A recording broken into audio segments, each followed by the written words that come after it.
É um prazer enorme e uma honra muito grande poder conversar com a Associação Cultural Balaio Nordeste, esta instituição tão valorosa que promove e estimula a produção artística brasileira, especialmente a nordestina, com a valorização de recursos humanos. E como dizia o mestre Antônio Cândido, a literatura é um direito humano, então pode-se dizer que o Balaio Nordeste promove o direito humano. Eu sou o poeta Sanderli, nasci na cidade de Itabaiana no dia 25 de janeiro de 1960 e há mais de 20 anos moro e trabalho em João Pessoa. A minha arte é o cordel. Eu comecei escrevendo poesia contemporânea, gostava e ainda gosto muito dos versos livres, dos versos brancos, mas em determinado momento da minha vida eu me encantei profundamente pela escola do cordel, pela sua forma, pelo seu jeito de ser composto, especialmente para o canto, para a declamação. Então, tudo isso envolveu muito a minha alma. E eu até me apresento de forma poética dizendo: sou o poeta Sanderli, gosto de cantar cordel, a forma de expressar a letra envolta com mel, que alimenta o indouto e também o bacharel. Bem veloz, feito um corcel, ou devagar tartaruga, o meu verso sai da alma e pela rua se aluga, às vezes não volta mais, promove a própria fuga. Tanto a lágrima enxuga, como a pode provocar. Expressa festividade e traduz o verbo amar. Combate e concilia, faz sorrir e faz chorar. Porque eu vivo a mamar o leite da natureza. Tanto pesquiso a feiura como debruo a beleza, canto a vida do pobre e investigo a riqueza. Aprecio a leveza, fujo da brutalidade de sorver os tons amenos. É-me chegada a idade, com pouco para investir, compro a felicidade. Conclamo a igualdade neste verso que componho. Como pastor Luther King, eu também tenho um sonho, coexistência harmoniosa, e nessa luta me ponho. Eu sou o poeta Sanderli de Itabaiana, da terra do maior poeta matuto do Brasil, Zé da Luz, e da terra do maestro Sivuca. Sobre a minha arte, como e quando eu comecei, eu sempre fui um apologista do cordel e do repente. E Itabaiana, por conta da sua feira livre, muito grande, sempre convergiu esses artistas, situação que muito me influenciou. Entretanto, eu comecei escrevendo poesia contemporânea, como já disse, e na adolescência. Aos 19 anos, conheci o poeta Severino Dias, um pernambucano radicado na Paraíba, um grande poeta, um intelectual, mas que preferiu trabalhar com a linguagem cabocla na sua obra. Ele, além de poeta de bancada, como nós falamos, né, como nós dizemos, ele era um grande repentista. Então, ele utilizava essa linguagem matuta e aí eu me apaixonei definitivamente pelo cordel. Até porque eu também já gostava muito da obra de Zé da Luz e através do Grupo Experimental de Teatro de Itabaiana, que eu integrei também na adolescência, nós montávamos alguns espetáculos com colagens do cordel. Com a escola de cordel, eu já trabalho assim há uns 20 anos. E confesso que nós intensificamos, de certa forma, a nossa produção com o antigo Orkut, não é? Primeiro veio a influência do Severino Dias, mas a produção, o relacionamento com poetas do Brasil inteiro foi através do Orkut, porque o Orkut mantinha algumas comunidades de cordel, como o Projeto Cordel, e aí havia também professores como o compadre Lemos, que tratava da métrica, da oração, e toda essa forma da composição do cordel, que isso aí é que me encantou verdadeiramente. E aí já participando também com poemas autorais. Então, o que é que representa para mim? Qual o significado desta obra? Então, eu costumo lembrar a frase do Nietzsche que diz: temos a arte para não morrer da verdade. E também uma de Fernando Pessoa, nosso grande poeta português, que diz: a arte é a autoexpressão lutando para ser absoluta. E eu também gosto de citar uma de Leonardo da Vinci, que ele diz o seguinte: a arte diz o indizível, exprime o inexprimível, traduz o intraduzível. Então, para mim, o cordel é arte de resistência, a expressão genuína do povo.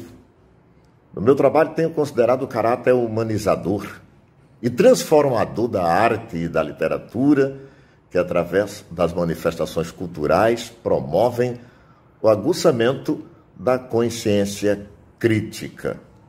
E considerando ainda que o cordel tem essa capacidade maravilhosa de dialogar com a arte erudita, diga-se, e de passagem, o movimento armorial. Então, tudo isso é uma coisa que embevece muito a minha alma e me dá uma satisfação enorme de poder trabalhar com o cordel. Tanto é que eu tenho 1.600 poemas, quase todos da escola do cordel. É claro que eu tenho também soneto e alguns versos brancos, mas a quase totalidade é dentro da escola do cordel, lá no Recanto das Letras, onde eu disponibilizo para professores, pesquisadores, para alunos. Sempre que me pedem, eu peço apenas que citem a autoria e podem utilizar o material. Inclusive também sou oficineiro, porque esse é o meu objetivo, é perenizar, fazer com que o cordel, hoje, o nosso patrimônio imaterial cultural do Brasil, esteja presente em todo o Brasil. E a oficina, como já trabalhava o Arievaldo Viana, que deu oficina até no Rio Grande do Sul, a oficina é um instrumento, uma ferramenta muito boa. A propósito, o cordel e a xilogravura. A xilogravura, nós temos um poeta maravilhoso aqui, ele é pernambucano de Olinda, mas radicado na Paraíba há muito tempo, que é o poeta Marcelo Soares, que é filho também de um grande poeta, que era considerado, conhecido como o poeta repórter. Ele era muito rápido, então tudo que acontecia, ele já transpunha para o papel e vendia nas feiras e nas livrarias a sua obra. Então, o Marcelo Soares é também um oficineiro, não só da arte do cordel, como da arte da xilogravura, que é algo muito ligado ao cordel, não é? Ele já deu oficina não só no Brasil, mas na França, nos Estados Unidos, até na Turquia. Então, por isso é uma arte maravilhosa que me encanta e me faz a cabeça. Então, qual é a relação dessa arte com a comunidade? Da minha monografia do curso de Direito, na UFPB, sobre a literatura como direito humano, né? Com base no pensamento do mestre Antônio Cândido, eu disse que tenho a literatura de cordel como propagadora das verdades a que as pessoas precisam ter acesso para engrandecimento destas e do projeto de acesso à arte e à literatura. É também um instrumento de reflexão. Como eu já disse, dialoga com o leitor, faça refletir, interroga, desperta a sensibilidade e cria conexões com a realidade. Eu vivi toda a minha infância participando de saraus familiares, porque o meu pai, no cair da tarde, ele era apaixonado, tinha uma cordelteca, então ele declamava para os filhos e alguns vizinhos que iam até a nossa casa para ouvir. Então tudo aquilo era uma riqueza muito grande. porque quando chegou televisão na minha casa eu já tinha 12 anos, então esse espaço anterior era preenchido por muita literatura de cordel e dos clássicos brasileiros. Qual a importância para a cultura paraibana? Ora, o cordel, alguns pensadores afirmam que o cordel nasceu na Paraíba. O cordel, eu digo assim como nós o conhecemos, como foi sistematizado pelo poeta Leandro Gomes de Barros, que é considerado o pai do cordel e é um paraibano da cidade de Pombal. Então, é muito importante para todo o Brasil e especialmente para a Paraíba. O cordel, nós sabemos, tem sua origem na Península Ibérica e também na França, Itália, na Europa, não é? Mas esse sistema de versos nasceu no Brasil e nasceu sistematicamente na Paraíba através de Leandro Gomes de Barros, poeta que nasceu em Pombal, mas foi ainda muito jovem para a cidade de Teixeira, e Teixeira era o centro da cultura do cordel, dos grandes repentistas, dos grandes poetas de bancada. E ali ele assenhorou-se, aprendeu, formou-se, né? Formou-se nessa beleza do cordel e depois foi para o Recife e ali passou a produzir, a distribuir, fez um verdadeiro sistema da literatura de cordel. Todo cordel brasileiro, como nós afirmamos. A Paraíba, como eu já disse, é o berço da literatura de cordel no Brasil. Foi nas terras paraibanas, em 1865, que nasceu o primeiro cordelista brasileiro, o pombalense Leandro Gomes de Barros. A Paraíba também sediou, no dia 2 de outubro de 2015, a reunião de registro do cordel e repente como patrimônio cultural, material brasileiro, com o IFAM, né? No Museu de São Francisco. E os poetas paraibanos estavam ali nesse nascedouro, nessa reivindicação que era da nossa Academia Brasileira de Literatura de Cordel. Então, grandes poetas nós temos, notáveis, e ainda hoje nós temos grandes poetas. A propósito, eu quero mostrar para vocês este livro, ó. Na memória da tradição, fontes de informação em literatura de cordel, de alguns pesquisadores da Universidade Federal da Paraíba, que é a Maria Elizabeth Beto Baltar, Bernardina Maria Freire, que foi vice-reitora, Isabel França de Lima, Eveline Filgueiras Gonçalves, Fabiana da Silva França e Salimário Gaudêncio. Um trabalho maravilhoso, excelente para os alunos, para os pesquisadores. A editora é da UFBB, que faz um resgate dos clássicos cordelistas e também dos atuais cordelistas. Só na nossa Academia de Cordel do Vale do Paraíba, eu sou o fundador e primeiro presidente da Academia de Cordel do Vale do Paraíba, lá na cidade de Itabaiana. Então, só na nossa academia nós temos 40 poetas. Eu não vou nem citar os nomes, porque para não esquecer alguém, não é? Trabalhando, desenvolvendo, dando oficina. Antes da pandemia nós tínhamos eventos mensais lá no Tribunal de Contas, no Centro Cultural Ariano Suassuna, e pretendemos retornar assim que voltarmos à normalidade. E também no espaço cultural, na Fundação Casa de José Américo, sempre estamos presentes levando essa beleza do cordel. Então, é interessante também que nós temos um cordelista paraibano que nasceu na cidade de Caiçara, que muitos não conhecem como cordelista, que é o Rafael de Carvalho. Por quê? Porque ele é um multiartista, né? Quer dizer, já de saudosa memória, já faleceu, um multiartista, grande ator, fez cinema, mas era um cordelista de mão cheia, a Rafael de Carvalho.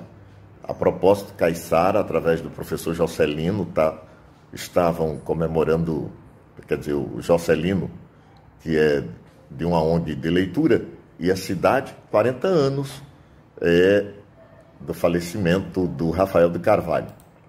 A propósito, eu fiz até uma homenagem para o Rafael, dizendo, e já faz 40 anos que o Rafael de Carvalho partiu daqui, ó saudade, deixando em nós seu orvalho, irrigando a cultura com tamanha estatura do seu gigante trabalho. Rafael é agasalho para o nosso cordel. Na cultura popular operou seu fardel. Ideias socialistas, foram tantas as conquistas deste imenso menestrel. E destilou doce mel por onde ele passou. Escreveu livros, cordéis, fez repente e cantou.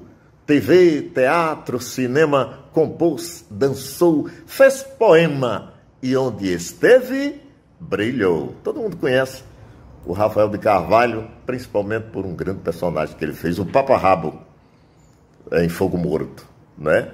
A juventude que ainda não conhece, procure resgatar esse filme e assista.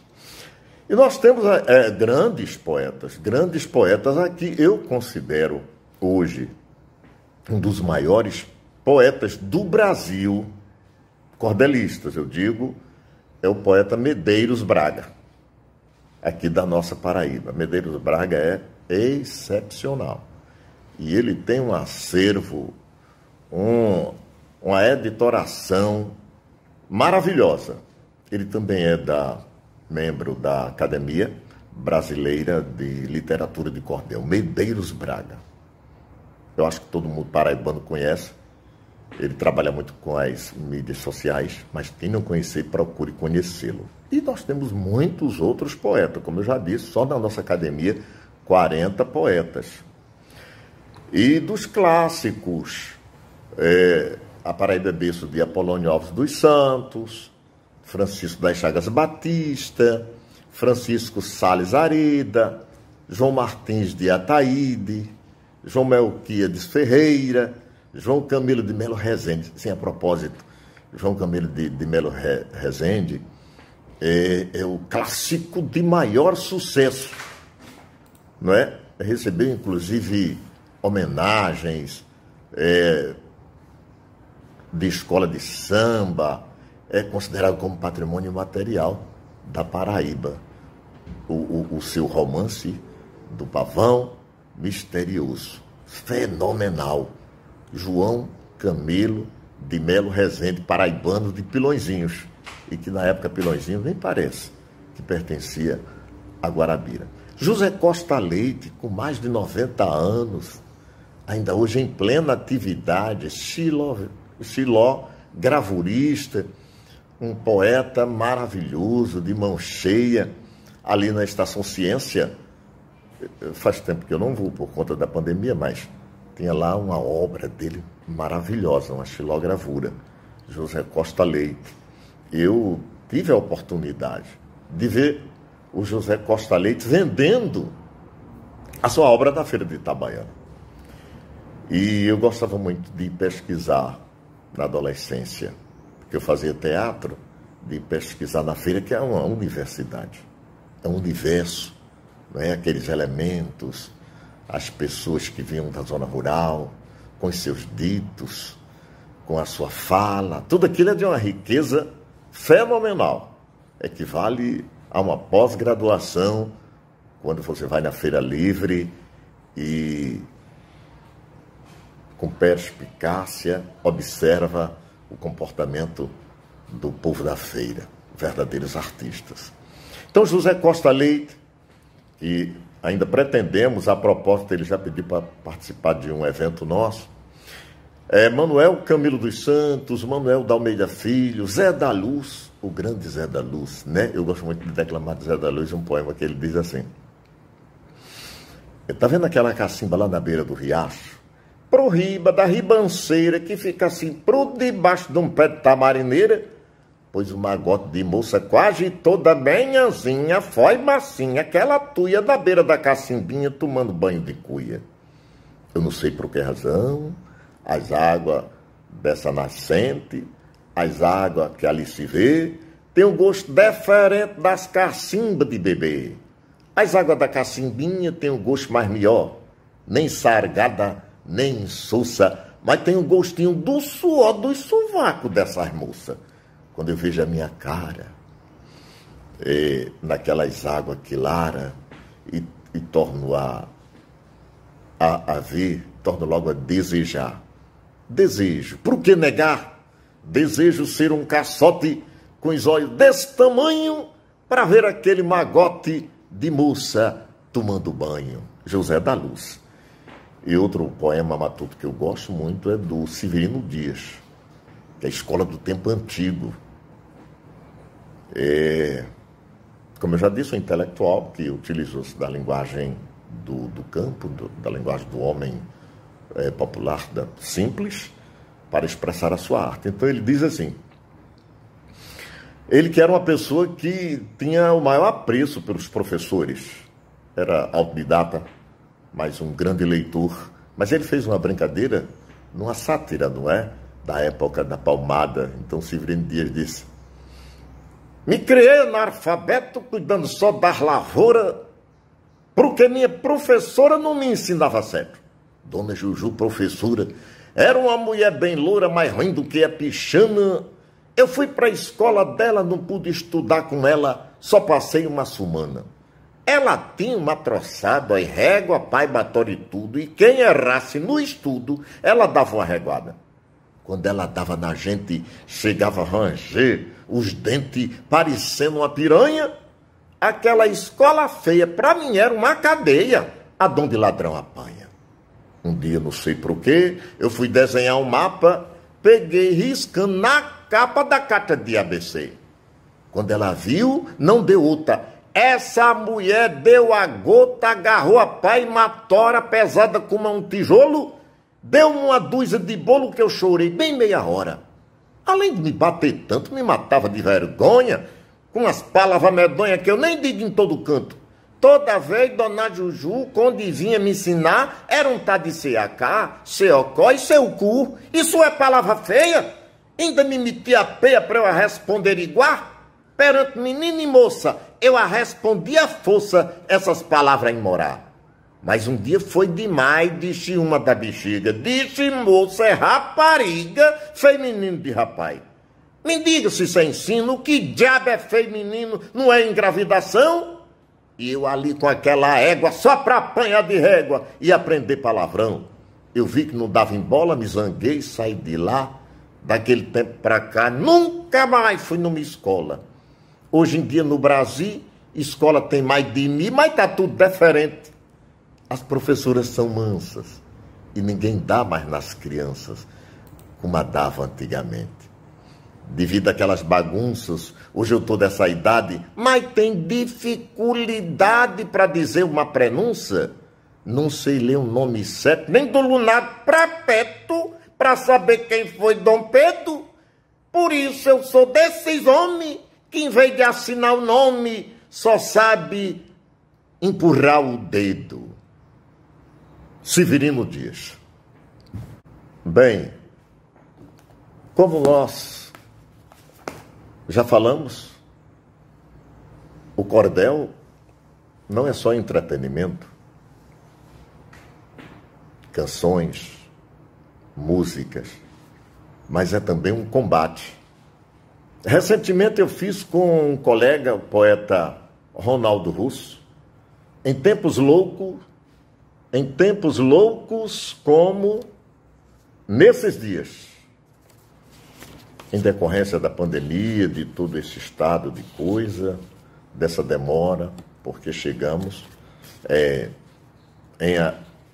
em comprar essas vacinas, então nós começamos até a dizer assim: será que estou dormindo ou acordado? Estou saindo já? Estou voltando? Estou sentado já me levantando? A vida é no agora ou no passado?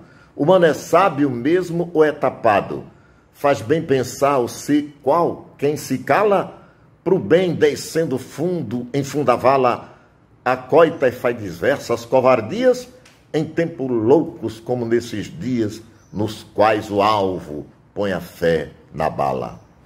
Não sei mais o que faço nessa vida, invento com destreza meus projetos, porém me aparecem desafetos, impede a passagem da avenida. Do povo a consciência adormecida, prisão, subemprego e vil senzala, ceguinha a justiça, a boca entala, cristãos que olvidaram tutorias, em tempos loucos como nesses dias, nos quais o alvo põe a fé na bala. Também isso é cordel, não é? Então, a nossa academia trabalha nesse sentido da conscientização sobre a literatura do cordel como nosso patrimônio. Aqui está o livro Cordéis Acadêmicos, com alguns poetas. Recentemente, a editora nordestina lançou o dicionário bibliográfico dos cordelistas contemporâneos. Numa pesquisa que a Beth Baltar fez, ela localizou poetas cordelistas em todos os estados do Brasil. E isso é muito bom. Falando do universo da feira, com o poeta Fábio Mozart, eu fiz também a peleja de Fábio Mozart com Sanderli na feira de Itabaiana. Falando daquele universo dos cegos que cantam, dos cantadores, das emboladas e tudo mais. Mas o cordelista só faz cordel? Não. Veja bem, a poesia está em tudo, no sorriso da criança, na beleza da mulher, na natureza, no próprio Deus, que é o grande poeta de todas essas belezas. Mas o cordelista, ele aprende a ser cordelista. Ele já é poeta, né? Porque ninguém aprende a ser poeta, é um dom. Aí a pessoa já é poeta e quer aprender a ser cordelista, aprende, porque tem toda uma forma. Você tem que passar o metro, que é a metrificação, tem a oração, né? Que é começo, meio e fim. E tem também toda uma estrutura rimática. Por exemplo, uma décima é A, B, B, A, A, C, C, D, D, C. E isso é aprendizagem, não é? Então, quer ser poeta, ou melhor, quer ser cordelista? Você já é poeta? Então pode ser cordelista. Você vai aprender a forma. Mas o cordelista escreve outros estilos. Por exemplo, eu participei de uma antologia versátil em 2017, também pela editora nordestina, que é Além do Cordel. Além do Cordel. Então, os poetas cordelistas escrevendo versos brancos, escrevendo sonetos, não é? Então, para encerrar, eu gostaria de deixar uns poemas, declamar uns poemas.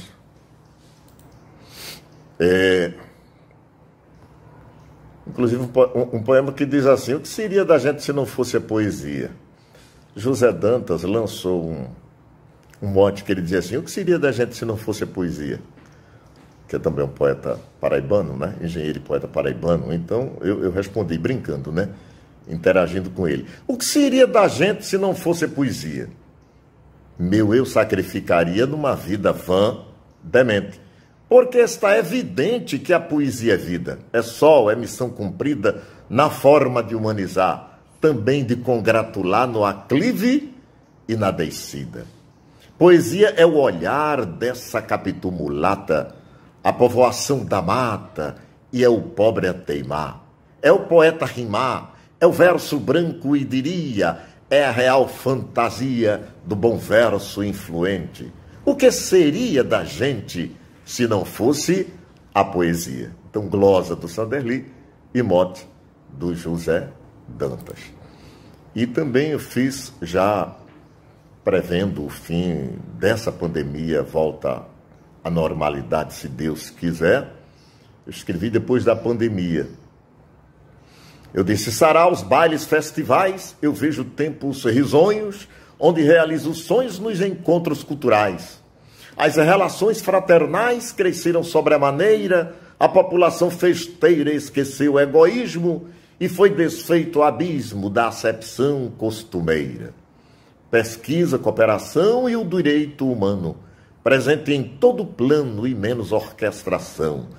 acentuado perdão, foco no essencial, no respeito pessoal, na vida o maior bem. Não se despreza ninguém, porque amar é normal. Veremos que a economia neste mundo é salutar, para de certo abrigar o homem da agonia, e não para a desvalia, porque tudo é passageiro, e maior que o dinheiro é a saúde e a paz, e esse desejo assaz de viver do brasileiro. Muito obrigado, poeta Sanderli.